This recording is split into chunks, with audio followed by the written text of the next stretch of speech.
और पहलगांव में निहत्थे निर्दोष सैलानियों को चुन चुन कर मारा है 22 अप्रैल को, नाम पूछ पूछ। ये दहशतगर्दी हमारी सीमा के अंदर 400 किलोमीटर आए और इस प्रकार का आक्रमण किया। मैं तो कहता हूँ इसको हमला नहीं है, ये देश पर एक आक्रमण था। और मुझे खुशी है कि हम लोगों ने सबसे पहले तो प्रण लिया कि इसकी चर्चा बाद में करते हैं, ये चूक कैसे हुई, क्यों हुई, कौन जिम्मेदार है। पहले जिन लोगों ने इसको किया है उनको मजा चखाना जरूरी है। और 22 अप्रैल को ही संपूर्ण विपक्ष ने, पूरी कांग्रेस पार्टी ने, सब नेताओं ने मिलकर कहा, खड़गे जी ने कहा, राहुल जी ने कहा कि ये जो हमला हुआ है इससे पाकिस्तान को मुंह तोड़ जवाब देना पड़ेगा। और पूरा देश, पूरी संसद, पक्ष विपक्ष, हम सब लोग एक हैं। और ये बहुत जरूरी है, जो सरहद के पार से हमसे दुश्मनी करते हैं उनको संकेत देना बहुत जरूरी है कि हम आपस में चुनाव लड़ते हैं, लेकिन जब देश की बात आती है, सुरक्षा की बात आती है, सरहद की बात आती है, अखंडता की बात आती है, तो पूरा मुल्क एक है, 140 करोड़ लोग एक हैं। ये संदेश देना बहुत जरूरी है और ये संदेश विपक्ष देता है, ये संदेश विपक्ष देता है, क्योंकि मतभेद वैचारिक हैं और बहुत है, कम नहीं है मतभेद हमारे सत्ता पार्टी और हम लोगों के अंदर। लेकिन जब सेना की बात आती है, फौज की बात आती है, सरहद की बात आती है, पाकिस्तान को जवाब देने की बात आती है, तब पूरे देश को एक दिखना चाहिए, पूरी दुनिया को दिखना चाहिए कि भारत एकजुट है, इसमें कोई हमारा तेरा मेरा नहीं है। तो जब मुझसे पूछा गया, जब मैं दौरे पर मुझसे पूछा कि आप तो कांग्रेस पार्टी के हैं और आपको क्या लगता है, मैंने कहा बिल्कुल सही है, इस मुद्दे पर कोई राजनीति नहीं होनी चाहिए। हमारी फौज है वो किसी एक नेता की नहीं है, एक विचारधारा की नहीं है, एक दल, एक धर्म, एक जाति की नहीं, एक प्रांत की नहीं है, वो 140 करोड़ लोगों की अमानत है। फौजी का खून, किसान का खून किसी एक जाति का नहीं होता है। और जो हमारा लड़का खड़ा है वहां पे सरहद के ऊपर, वो क्या सिर्फ एक गांव की, एक समाज की, एक प्रांत की, एक धर्म की रक्षा कर रहा है? नहीं, वो पूरी भारत माता की रक्षा कर रहा है। ये भाव, और मैं तो साधुवाद देता हूँ, मैं हर जगह जाता हूँ। भी मैं छत्तीसगढ़ में गया था, वहाँ पर एक जो पुलवामा में शहीद हुए थे उनके परिजनों से मिला मैं, छोटे बच्चे थे, उनके धर्मपत्नी थी। आप कल्पना करो उस घर पे क्या बीती हो जब बच्चे और बीवी ने अपने घर वाले को अपनी आंखों के सामने मरता हुआ देखा हो, उस पर क्या बीती होगी। क्या जिन लोगों ने इस काम को किया उनको बराबर की सजा नहीं मिलनी चाहिए? वो इंसान दरिंदे हैं वो लोग। तो जो 4-5 आतंकवादी आए थे उनको ढूंढकर, पकड़कर फांसी पर लटकाने का काम हमें करना चाहिए, चाहे कोई इसकी कीमत लगे। इस संकल्प में हम सब लोग एक हैं।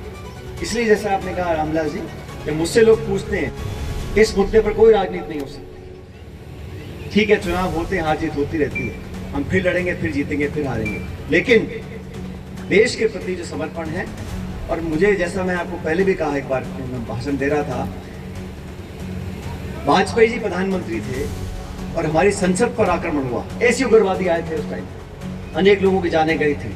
उस टाइम सोनिया गांधी जी नेता प्रतिपक्ष थी। सोनिया गांधी जी ने सदन के पटन पे खड़ा होकर बोला, पार्लियामेंट के अंदर, कि वाजपेयी जी, आज आतंकवादियों ने हमला बोला है, हमारे लोकसभा, जो हमारा लोकतंत्र का मंदिर है, इस मंदिर पर आक्रमण बोला है। और मैं और आप अलग अलग विचार रखते हैं, मैं आपके विरोधी हूं, लेकिन इस देश के मार्फत पाकिस्तान को जवाब देने के लिए हम आपके साथ खड़े हैं, हम आपका पूरा समर्थन करेंगे। ये परिपाटी शुरू हुई थी, वाजपेयी जी ने इंदिरा गांधी जी को बोला था, दुर्गा की उनको कह के पुकारा था उन्होंने। तो ये विपक्ष जो होता है, ये हमेशा ताकत देता है सत्ता पक्ष को सरहद के पार लोगों को जवाब देने के लिए, लेकिन हम उस पर राजनीति करें और सेना के शौर्य और पराक्रम और बलिदान पर हम राजनीतिक टिप्पणियां करें, मैं ऐसे गलत मानता हूं। मैं समझता ऐसा नहीं होना चाहिए, लेकिन समय आ गया कि आतंकवाद को जड़ से उखाड़कर फेंकने की जरूरत है। और सरहद के पार पाकिस्तान में जो लोग सरकार चला रहे हैं, उनके हाथ में सत्ता नहीं है, सत्ता तो फौज के पास है, आईएसआई के पास है।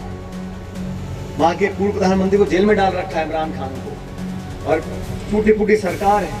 तो इसलिए हमें जवाब देना चाहिए। लेकिन मुझे खेद इस बात का है कि जब युद्ध विराम हुआ तो युद्ध विराम की घोषणा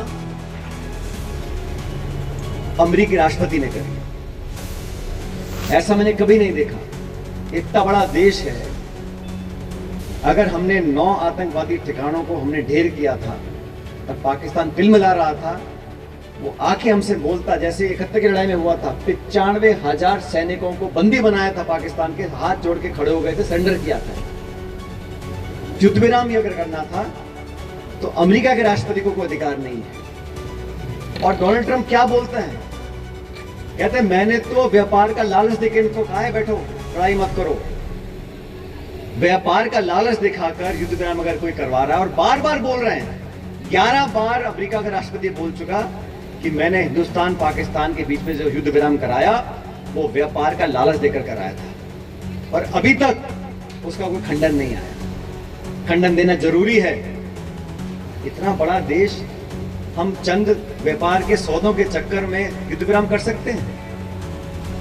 अगर नहीं तो सरकार का जवाब देना चाहिए, कम से कम इस बात का देना चाहिए। इन मुद्दों पर भी आपकी नजर रहे, और हमारे जो उनके जो परिजन हैं, उनके जो घर वाले हैं, जिन्होंने अपने दिल के टुकड़े को सरहद पर भेजा है, जंगल और रेगिस्तान में, बर्फ में हमारे लड़ने के लिए, मैं तो उनको साधुवाद देना चाहता हूँ।